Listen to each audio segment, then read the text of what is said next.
when you have a goal and when you commit yourselves towards achieving it, nothing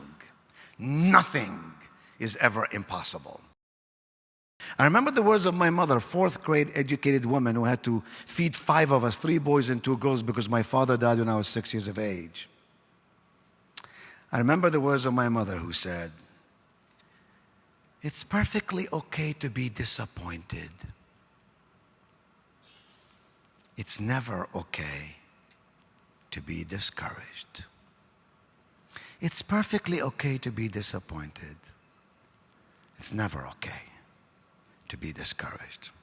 Oh, how moments cross our paths in life where our humanness wants to take over, where it's so easy for us to hang it up, to say, "I'm done with this." But that's when you have to remember, it's okay if people say no to you. It's never okay for you to say no to you. And so, students, somewhere along the path of life, you may feel like it's not going your way. Do not be discouraged. Disappointment is temporary. Discouragement has a longer and more lasting effect on our soul. High Point is a values-based institution. We treasure the value of learning, the value of service, the value of generosity, the value of fellowship. You can't teach values. You can only model values. We don't tell our students how to live. We just live. They watch and they learn. Students, you come here armed with iPhones and Blackberries and all the conveniences of technology. Good for you. Just remember that technology does not distinguish between information and knowledge.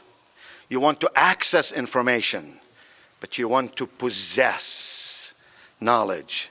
Your generation is used to instant access, but you must acquire the patience of scholarship. It takes time to listen. It takes time to process. It takes time to understand and to sustain wisdom. Our students last year invested some 50,000 volunteer hours. They raised hundreds of thousands of dollars for nonprofit groups and causes. Remember, students, it's not a matter of live and let live. It's a matter of live and help live. Be kind to people. Civility is important. Respect one another.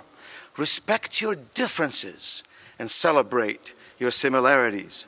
And don't worry about being perfect. Please, I beg you, focus on being useful. Someone said if you plant honesty, you will reap trust. If you plant goodness, you will reap friends. If you plant humility, you will reap greatness. If you plant perseverance, you will reap contentment. If you plant hard work, you will reap success. If you plant forgiveness, you will reap reconciliation. So be careful what you plant. It will determine what you reap later in life. In Blink, you cite priming, and you say priming happens when subtle triggers influence our behavior without our awareness of such changes. You were talking about priming 5 minutes ago. No question about it. This is why at Hypo University we use words like extraordinary, caring, inspiring, generosity. This is why this place is pristine. This is why there's no graffiti on the walls. This is why we prime in this institution our students to do that. Talk to us about that.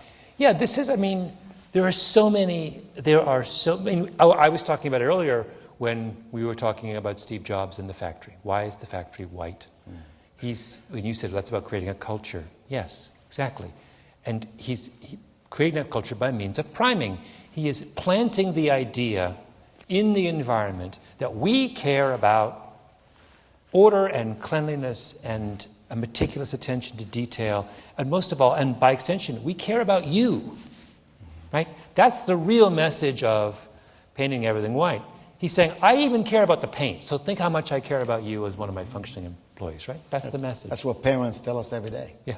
They say a school that cares about that must also care about the safety and security of our students. Exactly. Must also care about the academic excellence of our students. Yeah.